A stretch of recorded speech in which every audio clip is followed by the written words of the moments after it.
अभी आप अपना सत्संग बढ़ाइए और कुछ दिन के लिए उस नियम को मत कीजिए। सत्संग बढ़ाओ, अपने आप को दंड दीजिए, कुछ दिन उस नियम को मत कीजिए। और जितना हो सके सत्संग, संत सेवा और कथा श्रवण, इसको थोड़ा और जीवन में बढ़ाइए। क्योंकि बाहर आने पर वो नियम टूटता है और उस नियम का फिर अपराध है कि अगले 6 महीने तक आप करते भी रहोगे तो भी वो माना नहीं जाएगा। वो एक बार के टूटने का अपराध लगेगा आपको।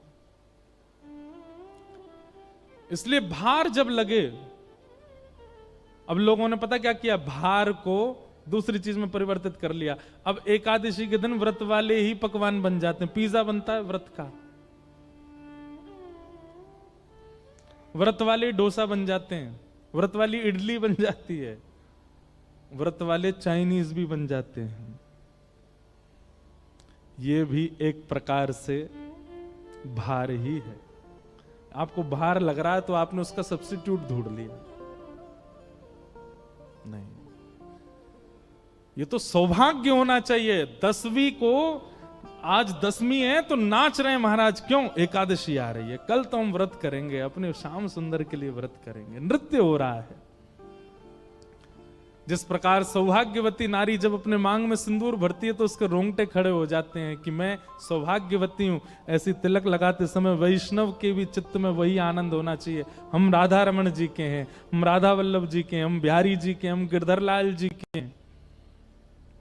और ये प्रमाण है। सौभाग्य लगे तो ही धाम जाइए, तो ही कथा सुनिए, तो ही नाम जप कीजिए, तो ही वेश धारण कीजिए, तो ही सेवा कीजिए, भार लग के नहीं। रत्नावती अपनी दासी से कहती है, बोले संत सेवा की व्यवस्था करवाओ, मुझे संत सेवा करनी है। मुझे उनसे वो प्रसाद चाहिए कि मुझे वो नित्य निकुंज प्रदान कर दें। मुझे रात्रि में स्वयं में निकुंज और दिन में उठते ये रोज पता लगना कि मैं एक रानी हूं, मुझे बहुत कष्ट देता है। मुझे ये कष्ट नहीं चाहिए, मैं सदा के लिए बस निकुंज में ही रहूं। वो कृपा यदि संत दर्शन से मिलेगी तो मुझे संत सेवा करनी है।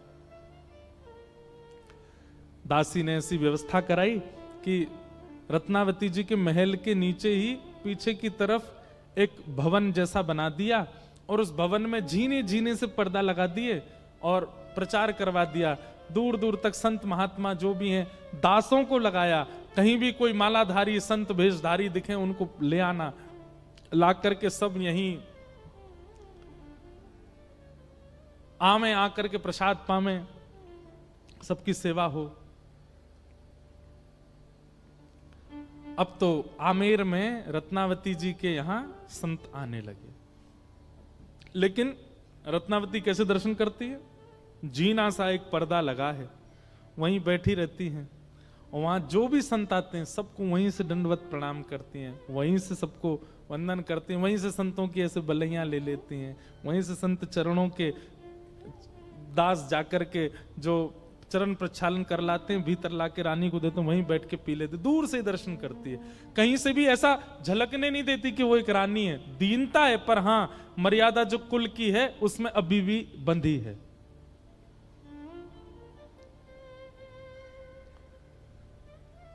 अब रत्नावती को और सुख मिलने लगा। क्यों? अब संत दर्शन करती हैं और संतों के दर्शन करते ही नेत्र बंद हो जाते हैं और निकुंज का दर्शन होता है और वे सब संत ही उस निकुंज की सखियां बन जाते हैं। रत्नावती को इतना सुख मिलने लगा, अब रात्रि का प्रतीक्षा नहीं करती, अब जब संत आते हैं तभी नेत्र बंद करती है और निकुंज में पहुंच जाती है। ऐसी कृपा होने लगी।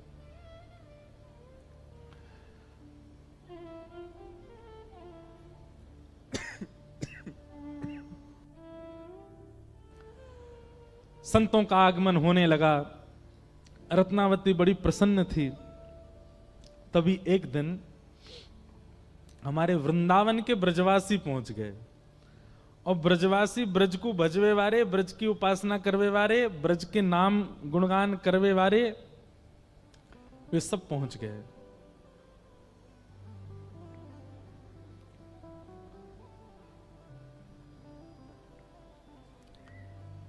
भीतर जाकर के जैसे ही उन्होंने श्री जुगल किशोर, राधा वल्लभ, राधा रमण आदि वृंदावन के ठाकुरों का यश गाना प्रारंभ किया और वृंदावन की मधुर ब्रज भाषा में कीर्तन करने लगे।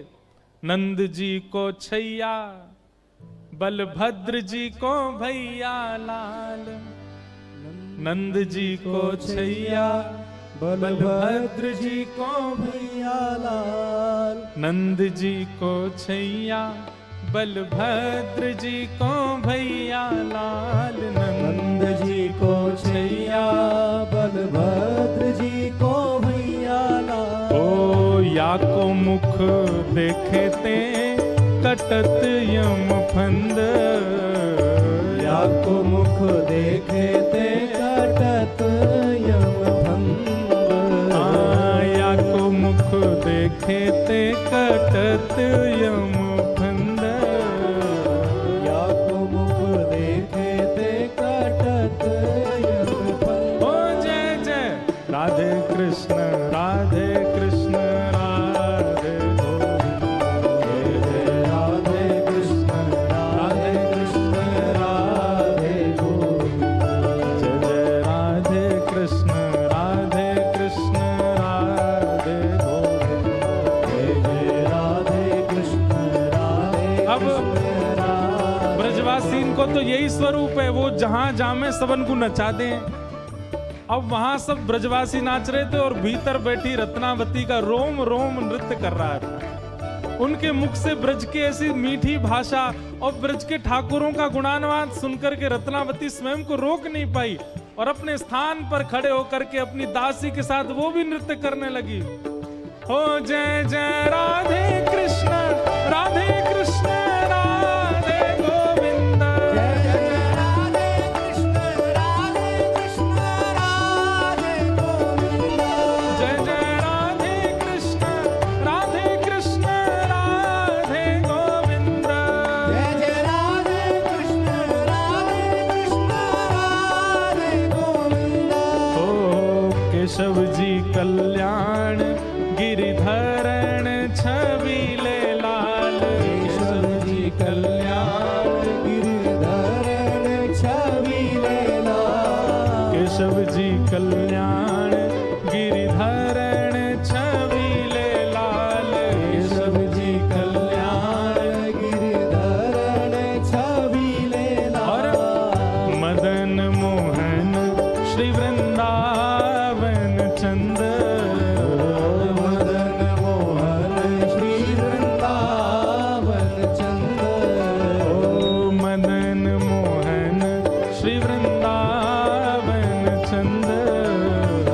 मदन मोहन श्री वृंदावन चंद। ओ जय जय राधे कृष्ण राधे कृष्ण राधे गोविंद।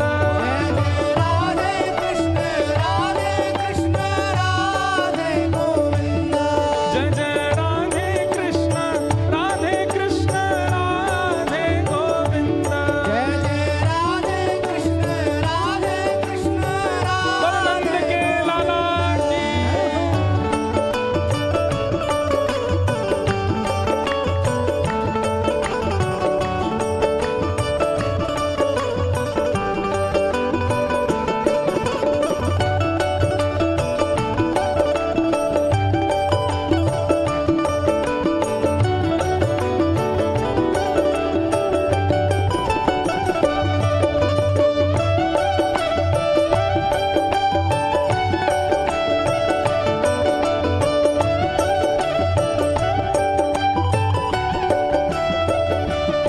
ओ जगतपति जगत राय संतन सदा सहाय।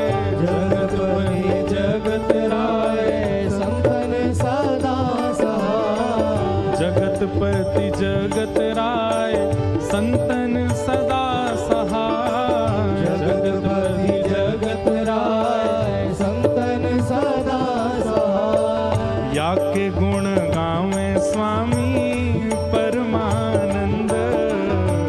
या के गुण गावे स्वामी परमानंद। ओ या के गुण गावे स्वामी परमानंद।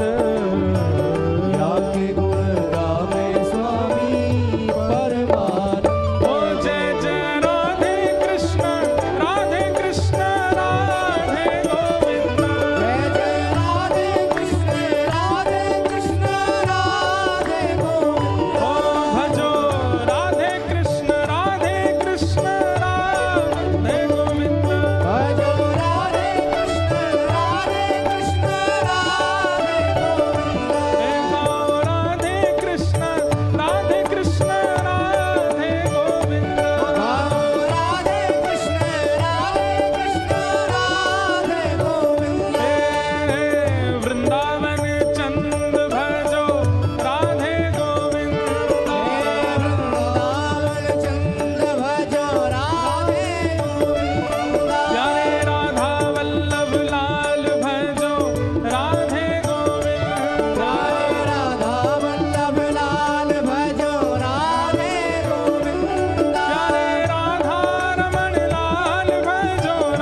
ब्रजते कोई आयो आमेर, और इतनी सारी रत्नावती एक साथ नृत्य कर रही हैं। ओ भजो राधे राधे राधे राधे राधे गोविंद, राधे राधे राधे राधे राधे गोविंद, राधे राधे राधे राधे राधे गोविंद, राधे राधे राधे राधे राधे गोविंद, ओ भजो राधे गोविंद, राधे गोविंद, वृंदावन चंद, भजो वृंदावन चंद, बाल मुकुंद, बाल मुकुंद, राधे गोविंद, भजो राधे गोविंद, राधे राधे राधे राधे राधे गोविंद, भजो राधे राधे राधे राधे राधे गोविंद, राधे राधे राधे राधे राधे गोविंद, भजो राधे राधे राधे राधे राधे गोविंद, राधे राधे राधे राधे राधे गोविंद, भजो राधे राधे राधे राधे राधे गोविंद, राधे गोविंद भजो राधे गोविंद, राधे गोविंद भजो राधे गोविंद, वृंदावन चंद भजो राधे गोविंद, वृंदावन चंद भजो राधे गोविंद, राधा रमण लाल भजो राधे गोविंद, राधा रमण लाल भजो राधे गोविंद, प्यारे राधा वल्लभ लाल भजो राधे गोविंद, प्यारे राधा वल्लभ लाल भजो राधे गोविंद, गायों के गोपाल भजो राधे गोविंद, गायों के गोपाल भजो राधे गोविंद, गायों के गोपाल भजो राधे गोविंद, गायों के गोपाल भजो राधे गोविंद, गिरिवर गोपाल भजो राधे गोविंद, गिरिवर गोपाल भजो राधे गोविंद, गिरधर गोपाल भजो राधे गोविंद, प्यारे गिरधर गोपाल भजो राधे गोविंद, जुगल किशोर लाल भजो राधे गोविंद, जुगल किशोर लाल भजो राधे गोविंद, राधा वल्लभ लाल भजो राधे गोविंद, राधा वल्लभ लाल भजो राधे गोविंद, राधा गोपीनाथ भजो राधे गोविंद, राधा गोपीनाथ भजो राधे गोविंद, श्री मदन मोहन लाल भजो राधे गोविंद, मदन मोहन लाल भजो राधे गोविंद, दामोदर लाल भजो राधे गोविंद, दामोदर लाल भजो राधे गोविंद, राधे गोविंद भजो राधे गोविंद, राधे गोविंद भजो राधे गोविंद, भजो राधे राधे राधे राधे राधे गोविंद, भजो राधे राधे राधे राधे राधे गोविंद, भजो राधे राधे राधे राधे राधे गोविंद, भजो राधे राधे राधे राधे राधे गोविंद, भजो राधे गोविंद भजो राधे भजो राधे गोविंद भजो राधे गोविंद, राधे गोविंद भजो राधे गोविंद, भजो राधे गोविंद भजो राधे गोविंद, राधे गोविंद भजो राधे गोविंद, वृंदावन चंद भजो वृंदावन चंद, बाल मुकुंद भजो बाल मुकुंद, राधे गोविंद भजो राधे गोविंद, राधे गोविंद, बोलो वृंदावन बिहारी लाल। की बैठ जाओ सब लोग, ऐसे खड़े है गए जैसे कथा विश्राम हो रही है। बैठो। रानी रत्नावती नृत्य करने लगी।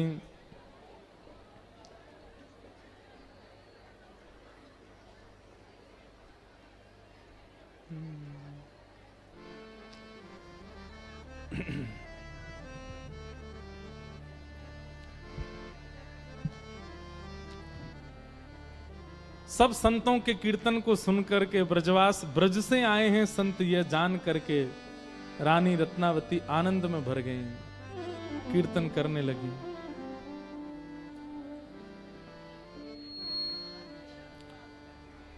कुल की कहानी कहाँ लग करी हूँ, कुल की कहानी कहाँ लग कर हो। तू आगे मैं कहूँ जू सांची, तो आगे मैं कहूँ जी साचे। अब काहू नहीं डरी हूँ, अब काहू नहीं डरी हूँ। दासी ने रत्नावती जी का हाथ पकड़ा। महारानी, आप अपने अपने रूप को भूल रही हैं। आप ऐसे नृत्य नहीं कर सकती। यहां सब सेवक जन हैं, ये सब संत जन हैं। आप भले ही पर्दे में हैं, आपको इस प्रकार नृत्य नहीं करना चाहिए।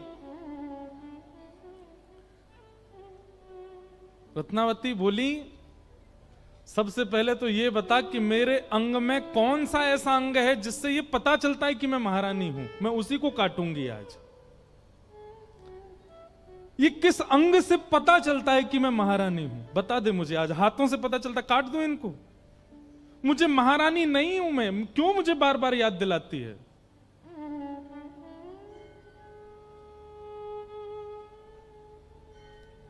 राजा को पता चला तो, महाराजा को पता चला तो, और उनको पता चला तो सब लोगों को क्या बात बनाएंगे सब लोग?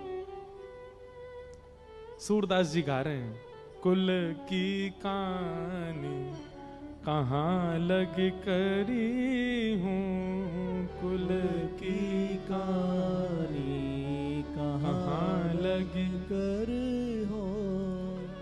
लोग कुटुंब जग के जे कहियत, लोग कुटुंब जग के जे कहियत, पहले सब निदरी हूँ, पहले सब ही निदरी हो। अब यह दुख सही जात नामों पे, अब यह दुख सही जात नामों पे, अब यह दुख सह जात नामों पे, अब यह दुख सही जात नामों पे।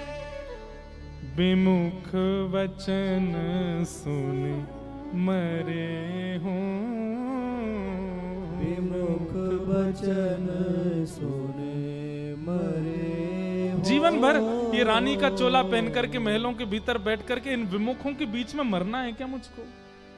अब मुझे किसी से डर नहीं है। और सुन, क्या ये पर्दा हटा बीच से, वो जो जीना पर्दा लगा था जिसमें बैठ के वो दर्शन करती थी।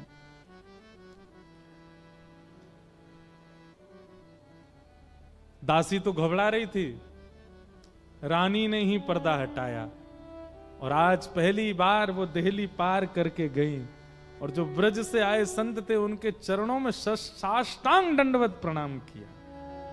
दंडवत प्रणाम करके उनके चरणों की रज अपने माथे से लगा ली।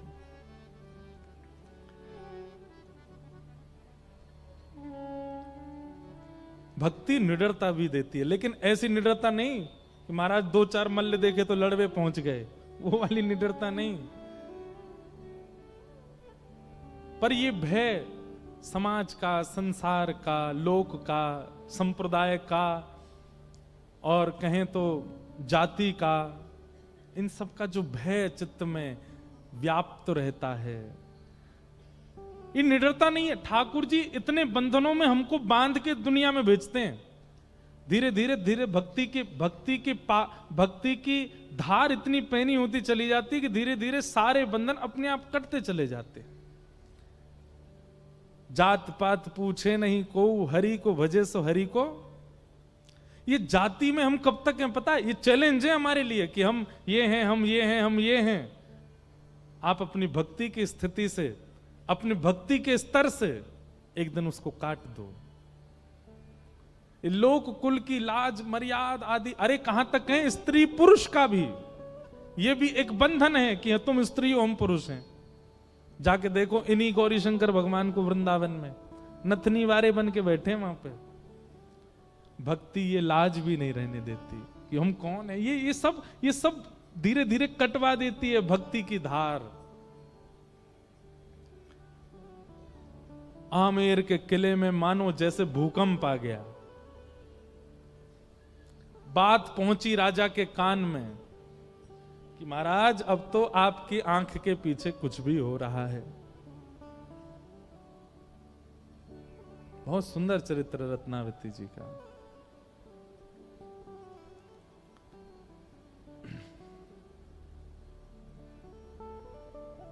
आपके पीछे कुछ भी हो रहा है। कहीं कहीं मीराबाई का चरित्र और श्री रत्नावती जी का चरित्र समसा लगता है, लेकिन एक बात हम स्पष्ट करें, मीराबाई पर कभी कभी लोगों को ऐसा लगता है कि जो राणा जी उन पर कष्ट पहुंचाते थे वो उनके पतिदेव थे। नहीं, उनके देवर थे। उनके पति तो परम भक्त थे। मीराबाई का अगर हुआ तो कल मीराबाई जी का प्रसंग सुनाएंगे। और दीदी बार बार हमको रोज छेड़ देती हैं, महाराज जी मीराबाई जी मीराबाई जी।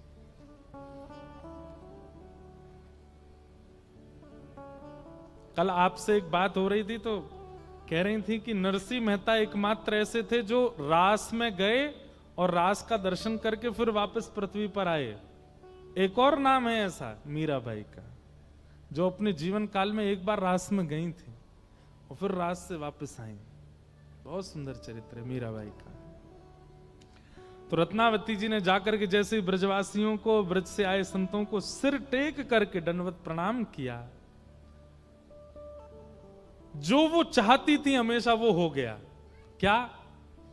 तुरंत उनको ऐसा लगने लगा ये आमेर नहीं है, ये राजकिला नहीं है, मैं कोई रानी नहीं हूं, यहां तो निकुंज है, ये यमुना जी बह रही हैं, ये सब जितने भी सामने संत जन हैं ये सब ब्रजवासी गण विचरण कर रहे हैं, मैं भी एक ब्रज की गोपी हूं। ओहो देखो दूर कदम्ब के नीचे बैठ करके श्याम सुंदर टेर से मुरली बजा रहे हैं। मानो प्रणाम करते ही निकुंज में प्रवेश हो गया उनका, और वो निकुंज का दर्शन हो गया। जो वो चाहती थी कि मैं जागृत अवस्था में निकुंज में प्रवेश करूं, वो उनको होने लगा अनुभव।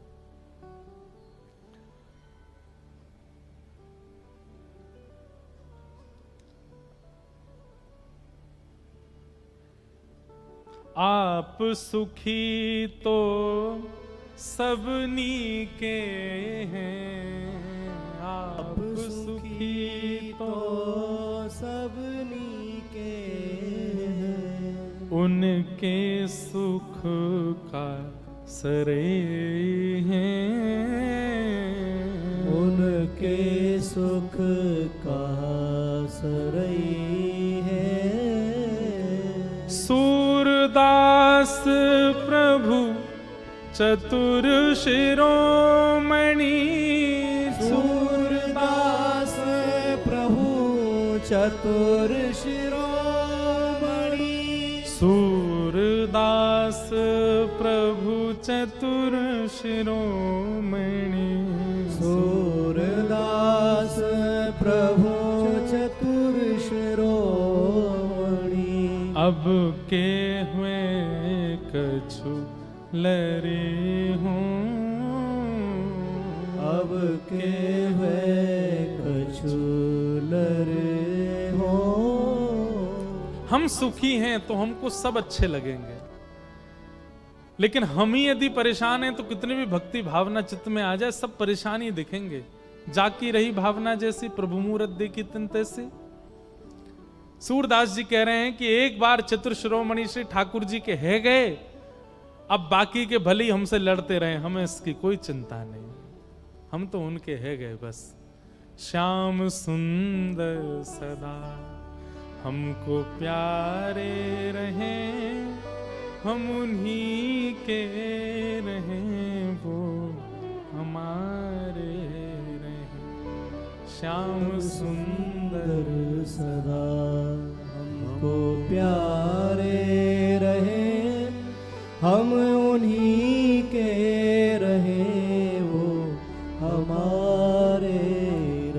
बात कहता हूं कथा में कभी कभी कि रूठे चाहे राजा वासे कछु न काजा, एक तू ही महाराजा और कौन पास जाएंगे। रूठे चाहे भाई वासे कछु ना भलाई, एक तू ही है सहाई और कौन को सराएंगे।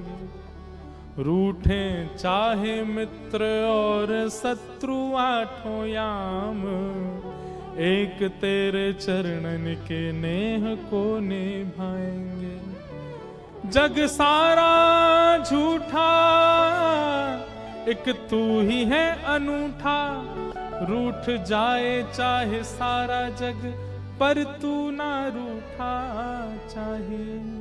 रूठ जाए चाहे सारा जग पर तू ना रूठा। आज रत्नावती जी के मन में यही बात आ गई, अरे जीवन भर केवल इसी से, वो रूठ जाएंगे ये रूठ जाएंगे, राजा नाराज होंगे, कुल कहानी टूट जाएगी आदि आदि, इन सब भय से मैं उनको रुठाए बैठी हूं जिनको प्रसन्न रखना चाहिए।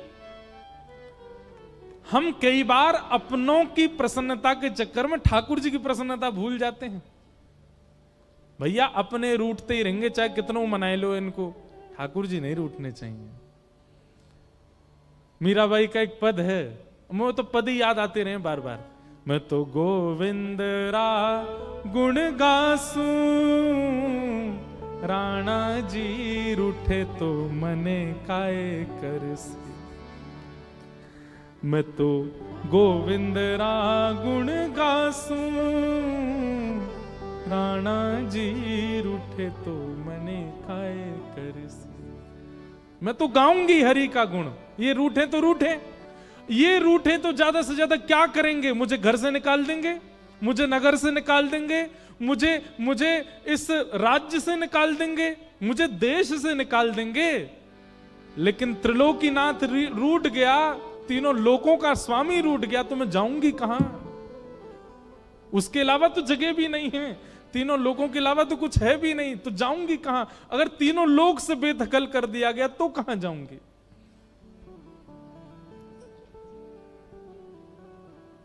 ऐसे श्री रत्नावती जी सब छोड़ करके ठाकुर जी के श्री चरणों में निवेदित हो गए।